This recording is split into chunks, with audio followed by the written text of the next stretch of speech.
આજે હું તમારી સાથે શેર કરીશ મકાઈની ભેળની રેસીપી।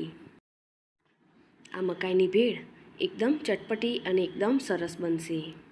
આ રેસીપી તમને ગમતી હોય અને હજુ સુધી સબસ્ક્રાઈબ ન કરી હોય તો લાઈક, શેર અને સબસ્ક્રાઈબ કરજો। કોઈપણ ચટણી વગર અને એકદમ ટેસ્ટી એવી મકાઈની ભેળ બનાવવાનું શરૂ કરીએ। મકાઈની ભેળ બનાવવા માટે પહેલાં આપણે 2 કપ જેટલી મકાઈ લઈશું।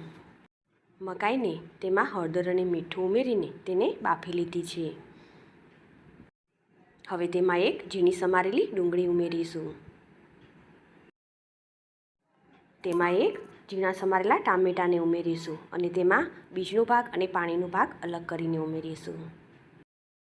હવે તેમાં અડધો કપ જેટલા આપણે દાડમના દાણા ઉમેરીશું। તેનો ટેસ્ટ એકદમ સરસ આવશે। હવે તેમાં લીલા ધાણા ઉમેરીશું।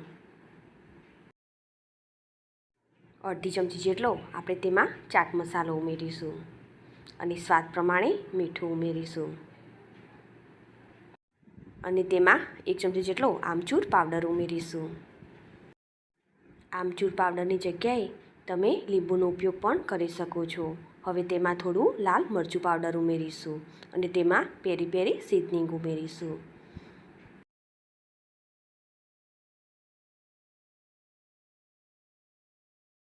હવે તેમાં 1 ચમચી જેટલું બટર ઉમેરીશું। હવે બધી જ વસ્તુને સરસ રીતે આપણે મિક્સ કરી લઈશું।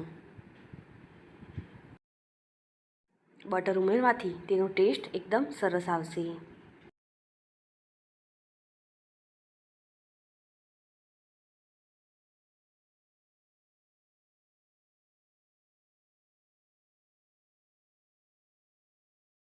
બધી જ વસ્તુ મિક્સ થઈ જાય પછી તેમાં આપણે થોડો શેઝવાન સોસ ઉમેરીશું।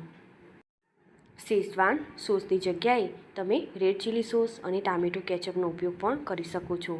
તેનો ટેસ્ટ પણ તેવો જ આવશે। ભેળ આપણી રેડી થઈ ગઈ છે। હવે તેને આપણે સર્વ કરીશું। હવે આપણે તેના ઉપર ઝીણી સેવ ઉમેરીશું અને સેવ ઉપર આપણે લીલા ધાણા ઉમેરીશું। તો તૈયાર છે ઝટપટ બની જતી અને એકદમ ચટપટી એવી મકાઈની ભેળ। મારી આ રેસીપી તમને ગમી હોય તો ચોક્કસથી લાઈક કરજો, સાથે તમારા ફેમિલી મેમ્બર્સ અને ફ્રેન્ડ્સ જોડે શેર કરજો અને મારી આ ચેનલને સબસ્ક્રાઈબ કરી બાજુ આપેલ બેલ આઇકોન પ્રેસ કરજો જેથી નવી રેસીપીના અપડેટ તમને મળતા રહે। ફરી મળીશું આવી અવનવી રેસીપીના સાથે।